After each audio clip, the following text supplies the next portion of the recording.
Halo semuanya, berjumpa lagi dengan Miss Dila di sini. Kali ini kita akan belajar tentang himpunan, menyatakan himpunan, himpunan bagian, kosong, dan semesta. Oke, dengan Miss Dila ya. Yang pertama kita akan membahas tentang menyatakan himpunan. Nah, di sini Miss Dila punya kelompok-kelompok nih, kumpulan-kumpulan. Ada kumpulan suku Batak, suku Jawa, suku Madura, suku Dayak, suku Minang, suku Asmat. Nah, ini suku Asmat tuh dari Papua ya. Kira-kira teman-teman ada nggak nih yang termasuk salah satu kumpulan suku yang tertera di sini? Pasti ada ya. Oke, nah ternyata kumpulan-kumpulan suku atau kumpulan kelompok itu bisa dinyatakan sebagai himpunan. Nah, jadi ternyata kelompok-kelompok itu bisa dinyatakan sebagai sebuah himpunan ya. Jadi kalau ada sebuah kelompok, itu sebuah himpunan kayak gitu. Namun, tidak semua kumpulan termasuk himpunan. Berarti ada kelompok-kelompok atau kumpulan-kumpulan yang bukan termasuk himpunan. Nah, iya betul. Nah, kita lihat nih. Jadi, tidak semua kelompok adalah himpunan. Berarti kelompok yang termasuk himpunan itu seperti apa? Nah, ini yang termasuk di dalam sebuah himpunan. Yang pertama ada kumpulan siswa yang lahir bulan Agustus. Misalnya, kalau Miss Dila lahir bukan bulan Agustus ya. Coba misalnya kita taruh aja Agus ya kan. Biasanya tuh kalau nama Agus tuh pasti lahirnya bulan Agustus ya gitu ya. Terus Gustus mungkin kalau ada yang nama Gustus ya. Nah, dan yang lain-lain yang lahir bulan Agustus tuh. Nah, itu kalau mereka dikumpulkan itu mereka bisa jadi anggota dari himpunan siswa yang lahir bulan Agustus kayak gitu. Yang kedua, yang termasuk himpunan nih ada kumpulan siswa laki-laki. Jadi kalau teman-teman yang laki-laki nih berkumpul dalam satu kumpulan dalam satu tempat, itu bisa dinyatakan sebagai himpunan siswa laki-laki. Yang ketiga ada kumpulan nama kota di Indonesia yang diawali dengan huruf S. Kira-kira apa aja tuh kota-kota yang diawali dengan huruf S? Surabaya, apalagi Solo, Semarang ya, apalagi ya kira-kira, dan lain-lain. Nah, kalau kota-kota dengan awalan huruf S ini dikumpulkan itu bisa menjadi sebuah himpunan. Himpunan apa? Himpunan nama kota di Indonesia yang diawali dengan huruf S. Lalu kumpulan-kumpulan yang tidak termasuk himpunan itu seperti apa nih? Kita lihat. Ada kumpulan kota-kota besar di Indonesia, ada kumpulan makanan yang lezat, ada kumpulan orang kaya di Indonesia. Nah, kira-kira kenapa kok kumpulan kota-kota besar di Indonesia itu bukan termasuk himpunan? Bukannya Jakarta itu kota besar? Kan kita bisa tahu, Surabaya juga kota besar. Apalagi nih kota besar.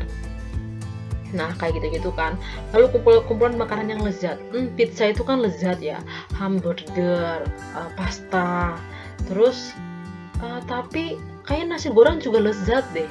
Tapi teman saya bilang bakso itu lezat.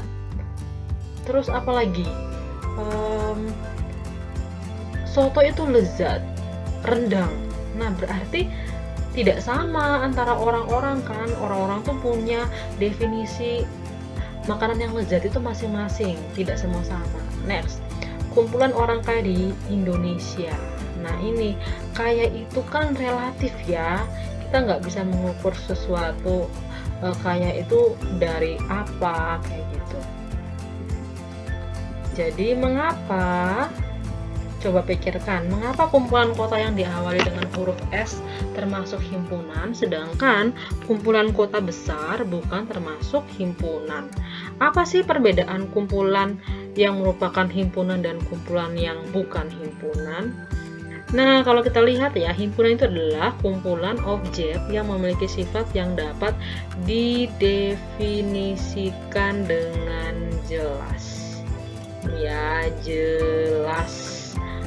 Berarti yang bukan termasuk himpunan itu objek yang tidak dapat didefinisikan dengan jelas. Berarti nih kita lihat, mengapa kumpulan kota yang diawali dengan huruf S termasuk himpunan? Ya, karena jelas kotanya itu diawali dengan huruf S, yaitu Surabaya, Solo, Semarang, dan lainnya. Lalu kalau kumpulan kota besar kenapa bukan termasuk? Berarti dia ini tidak dapat didefinisikan dengan jelas. Oh ya, apakah benar? Ya, benar. Karena ukuran dari kota besar itu macam-macam. Belum pasti seperti apa kayak gitu. Jadi, kita belum bisa mendefinisikan dengan jelas kalau kota ini itu kota besar, kalau kota yang itu kota kecil. Nah, jadi kumpulan kota besar itu bukan termasuk himpunan karena tidak dapat didefinisikan dengan jelas. Seperti kota yang diawali dengan huruf S itu jelas banget, kita bisa tahu Surabaya, Solo, Semarang, dan yang lainnya. Jadi perbedaan kumpulan yang merupakan himpunan dan kumpulan yang bukan himpunan itu adalah apa? Kalau kumpulan yang merupakan himpunan ya, merupakan himpunan itu anggotanya atau objeknya itu dapat didefinisikan dengan jelas. Sedangkan yang bukan himpunan itu tidak dapat didefinisikan dengan jelas objeknya atau anggotanya. Oke, kita akan belajar tentang himpunan bagian nih. Himpunan bagian itu ada anggota dan bukan anggota dari suatu himpunan. Gimana sih menyatakan anggota dan bukan anggota dari suatu himpunan? Nah, kita lihat nih ya. Coba amati contoh himpunan berikut. Yang pertama ada himpunan sayur-sayuran. Anggotanya kacang panjang, buncis, bayam, dan kecambah. Yuk, siapa nih yang nggak suka makan sayur-sayuran? Nah, tuh belajar ya makan sayur-sayuran ya. Ada kacang panjang, buncis, bayam ini enak, bayam dan kecambah. Itu adalah anggota dari himpunan sayur-sayuran. Yang kedua ada himpunan buah-buahan. Anggotanya nanas, jeruk, apel, dan mangga. Baca ini kayak pengen makan buah-buahan. Kalau apel, itu tuh paling banyak di Kota Batu ya, pastinya. Yang ketiga, himpunan ikan. Anggotanya tongkol, gurami, lele, dan mujair. Miss Dila suka banget nih makan ikan tongkol. Yang keempat, himpunan bumbu dapur. Anggotanya bawang merah, ada garam, kemiri, dan bawang putih. Yang pandai masak pasti hafal banget bumbu-bumbu dapur ini nih. Nah, lalu gimana sih menyatakan anggota dari suatu himpunan dan bukan anggota dari suatu himpunan? Nah, yuk kita lihat. Berdasarkan dari himpunan tersebut dapat dituliskan sebagai berikut. Yang pertama, anggota dari himpunan sayur-sayuran adalah kacang panjang, buncis, bayam, dan kecambah. Nah, ini menyatakan anggota dari suatu himpunan ya. Anggota dari himpunan sayur-sayuran adalah kacang panjang, buncis, bayam, dan kecambah. Betul. Yang kedua, menyatakan anggota suatu himpunan. Anggota dari himpunan buah-buahan adalah nanas, jeruk, apel, dan mangga. That's right, betul. Yang ketiga, tongkol bukan anggota dari himpunan bumbu dapur ya. Betul. Lihat ya yang ketiga, yang di atas nih. Himpunan ikan anggotanya itu tongkol, gurami, lele, dan mujair. Berarti tongkol itu himpunan apa? Himpunan ikan. Yang ketiga di sini dituliskan tongkol bukan anggota dari himpunan bumbu dapur. Benar, karena tongkol itu kan himpunan dari anggota dari himpunan ikan. Jadi ini adalah kalimat pernyataan yang menyatakan bukan anggota dari suatu himpunan. Yang keempat juga menyatakan bukan anggota dari suatu himpunan. Mangga bukan anggota dari himpunan ikan. Kenapa? Karena mangga itu himpunan buah-buahan. Oke. Dari yang tadi kita pelajari, pernyataan tentang anggota suatu himpunan dan bukan anggota dari suatu himpunan itu bisa ditulis dalam sebuah notasi atau lambang. Ini ya, misalnya himpunan sayur-sayuran anggotanya kacang panjang, buncis, bayam, dan kecambah. Dapat ditulis buncis elemen dari himpunan sayur-sayuran. Elemen dari himpunan sayur-sayuran. Ini ya buncis ya. Buncis itu elemen dari himpunan sayur-sayuran. Dapat dilambangkan seperti apa buncis? Sayur-sayuran. Nah, elemen ini dilambangkan sebagai kayak gitu ya. Lalu gimana kalau bukan anggota dari himpunan itu? Lambangnya seperti apa? Kalau misalnya kita coba tongkol ya, kayak tongkol tadi. Tongkol bukan elemen dari himpunan sayur-sayuran. Nah, dilambangkan seperti apa? Nah, dilambangkan tongkol. Ini kan elemen ya. Kalau bukan elemen dia digaris nih. Bukan elemen sayur-sayuran. Nah, itu ya. Jadi kalau itu elemen atau anggota dari. Sedangkan kalau digaris itu bukan elemen atau anggota dari. Itu ya, paham ya? Jadi cara menuliskan notasinya untuk anggota tadi itu dan bukan anggota itu digaris. Oke, next. Cara penyajian himpunan. Yang pertama, ada 3 cara ya untuk menyaji sebuah himpunan. Pertama dengan cara enumerasi atau menyebutkan anggotanya. Misalnya ada himpunan A, anggotanya 357 ini disebutkan anggota-anggotanya, atau himpunan B anggotanya titik-titik min 3 min 2 min 1 0 1 2 3. Nah, ini kita menyebutkan anggotanya. Jadi kalau penyajian himpunan dengan enumerasi itu menggunakan kurung kurawal. Oke, teman-teman lihat ya, kurung kurawal itu ditulis seperti ini. Ini ya, kurung kurawal. Atau Miss Dila, kok itu ada titik-titik sih? Untuk apa? Nah, titik-titik ini maksudnya apa, teman-teman? Ini artinya anggotanya itu sangat banyak. Ini ya, anggotanya itu sangat banyak. Ini adalah bilangan bulat. Sangat banyak anggotanya. Jadi setelah min 3 itu ada min 4, min 5, min 6, dan seterusnya. Atau setelah angka 1, 2, 3 itu ada 4, 5, 6, dan seterusnya. Karena sangat banyak, maka digunakanlah titik 3 ini yang menyatakan seterusnya. Kayak gitu. Oke?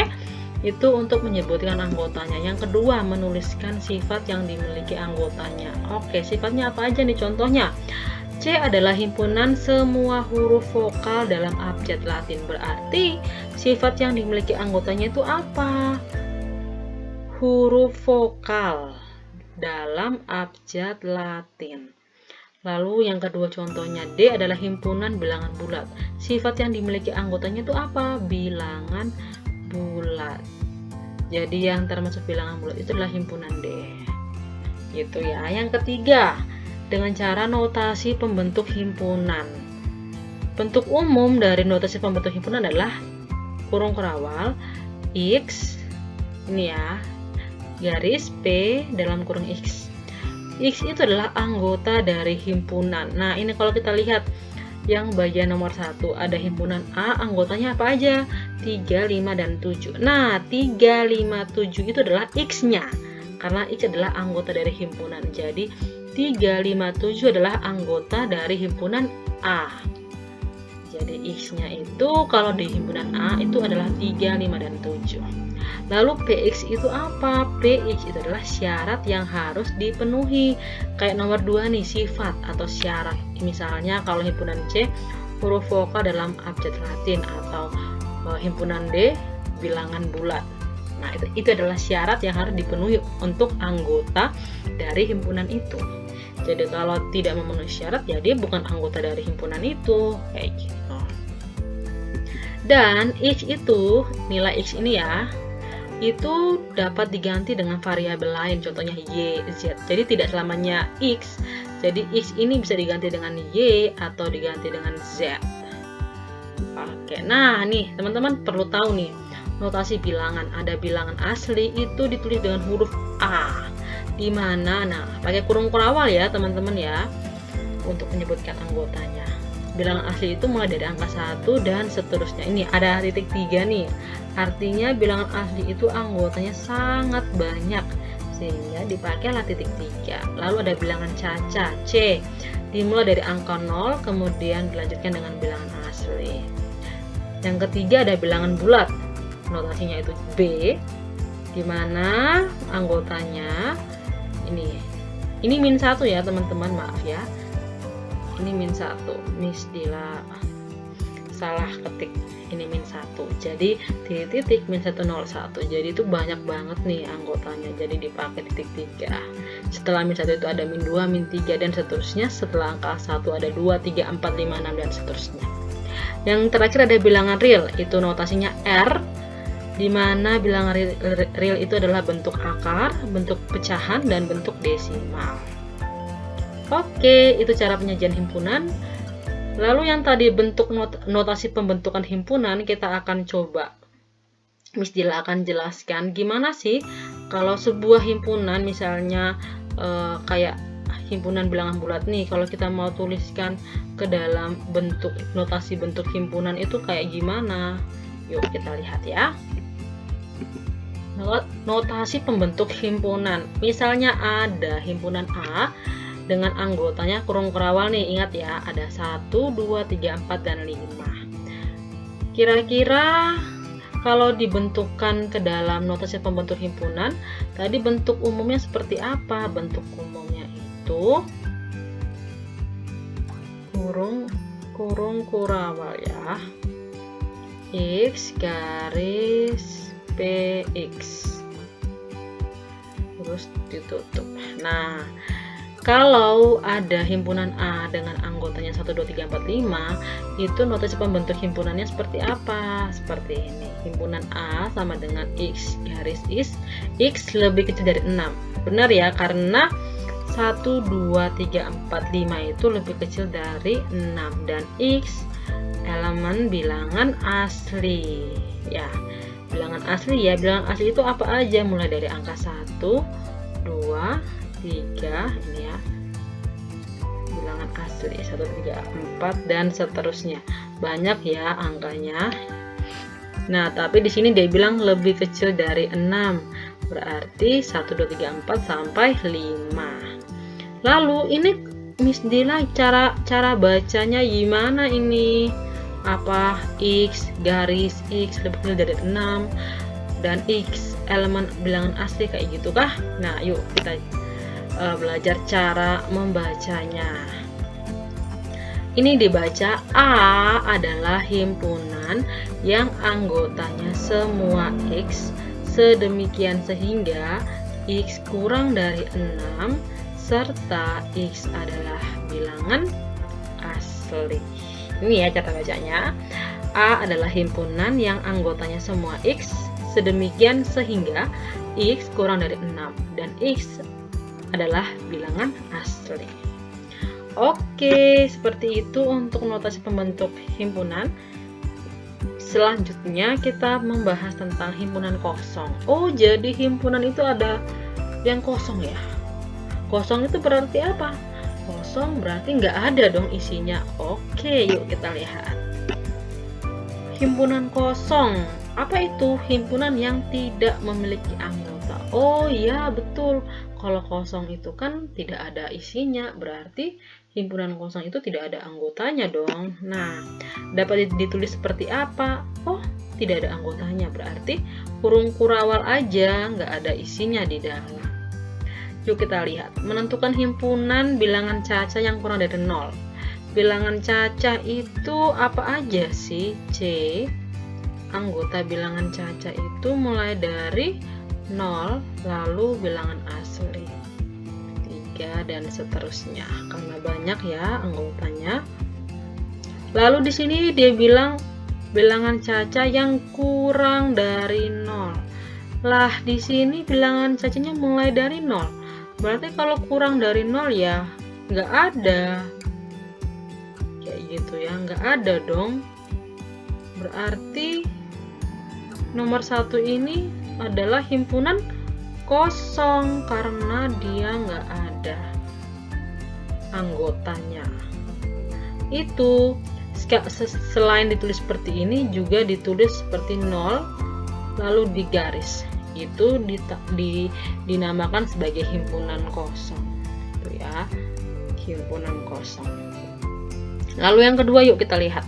Menentukan himpunan bilangan bulat yang lebih besar dari 0 dan kurang dari 1. Bilangan bulat itu B.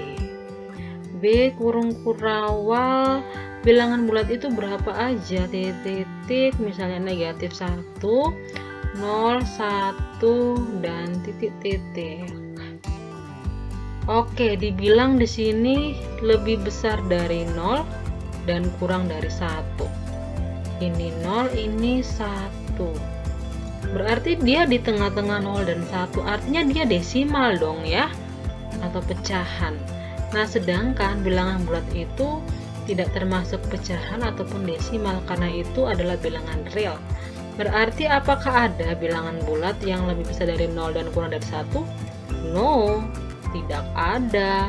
Berarti ini adalah himpunan kosong ya. Lalu yang ketiga, menentukan himpunan bilangan ganjil yang habis dibagi 2. Ingat-ingat, bilangan ganjil itu seperti apa anggotanya?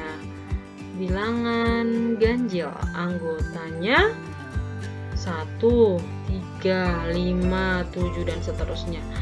Bilangan ganjil apa bisa dibagi 2? Nggak bisa. Berarti, nah yang nomor 3 ini merupakan himpunan kosong, tak ada anggotanya. Lalu yang keempat, menentukan himpunan bilangan prima yang merupakan bilangan genap.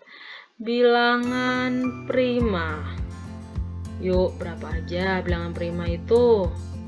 Itu mulai dari angka 2, 3, 5, 7, dan seterusnya.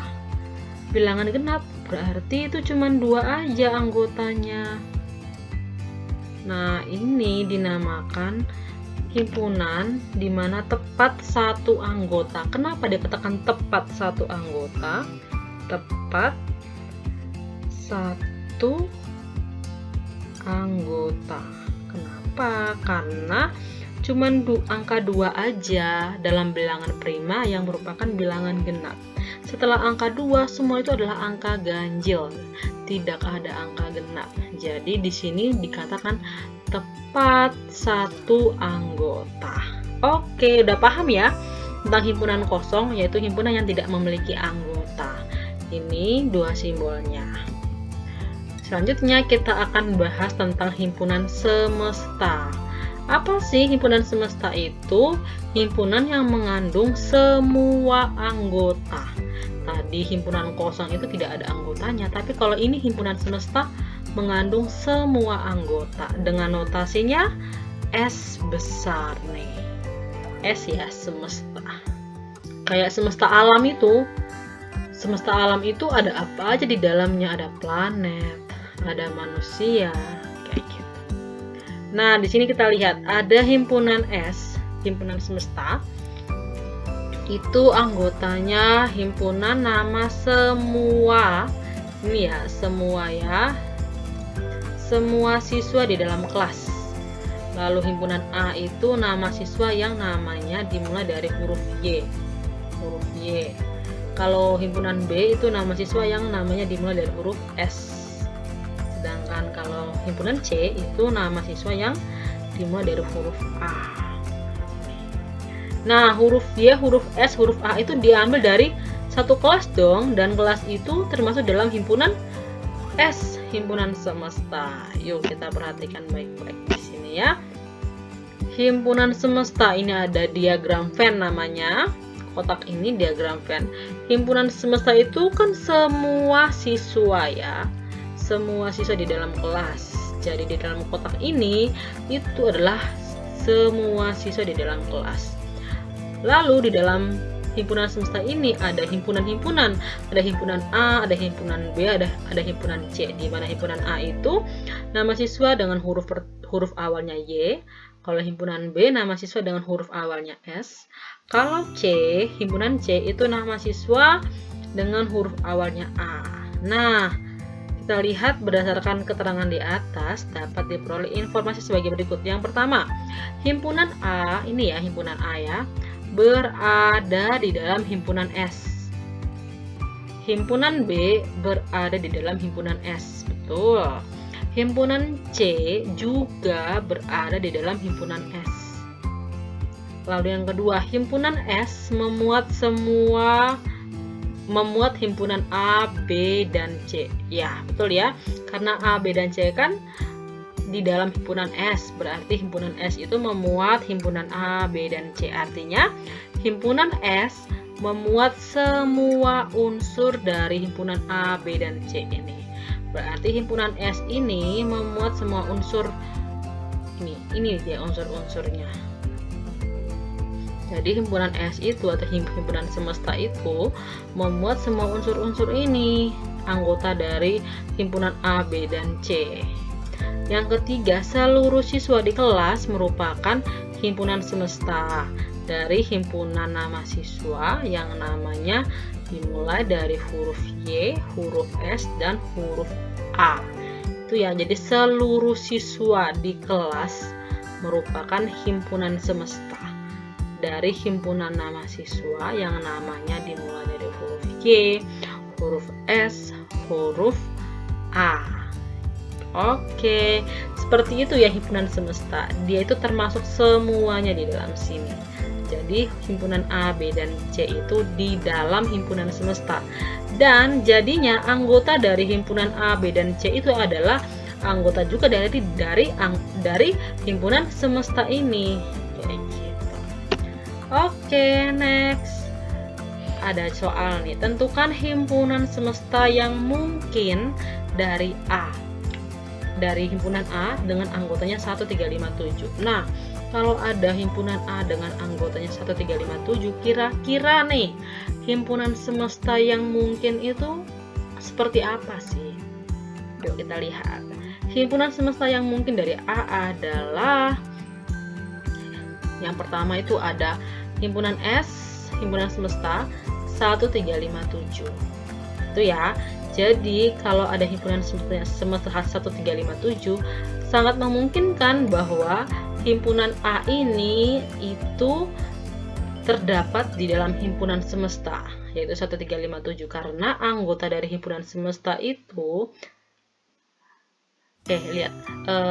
anggota dari himpunan A itu termasuk dari himpunan semesta. Begitupun juga yang kedua ada himpunan semestanya itu bilangan ganjil. Kenapa? Karena anggota dari himpunan A ini 1, 3, 5, 7 itu adalah bilangan ganjil. Karena bilangan ganjil itu kan ada 1, 3, 5, 7, 9 dan seterusnya.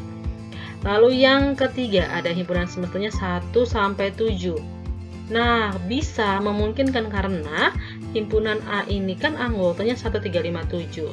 Sedangkan himpunan semestanya itu ada angka 1, ada angka 3, ada angka 5, dan ada angka 7. Jadi sangat-sangat memungkinkan kalau himpunan semestanya itu 1 sampai 7.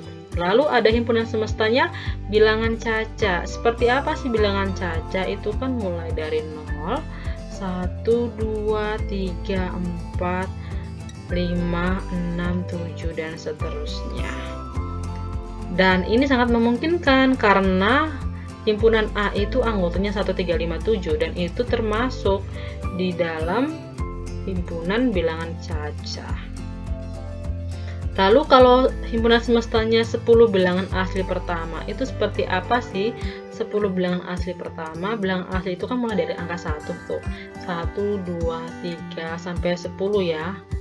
4, 5, 6, 7, 8, 9, 10 karena 10 bilangan asli pertama. Dan sangat memungkinkan kalau himpunan semestanya itu 10 bilangan asli pertama karena himpunan A itu anggotanya 11357 dan 1357 itu termasuk di dalam himpunan semesta ini, yaitu 10 bilangan asli pertama. Nah, jadi ini adalah himpunan semesta yang mungkin dari himpunan A 1357. Oke, seperti itu. Untuk kali ini saja. Kali ini untuk itu saja materi yang bisa Miss Dila sampaikan. Thank you sudah menonton. Miss Dila berharap teman-teman diberikan hikmat, diberikan kepintaran yang lebih lagi untuk bisa memahami materi dengan lebih baik lagi. Thank you for watching. Untuk next lesson kita akan belajar, Miss Dila akan memberikan video tentang latihan soal himpunan bagian, kosong, dan semesta. Thank you and God bless you.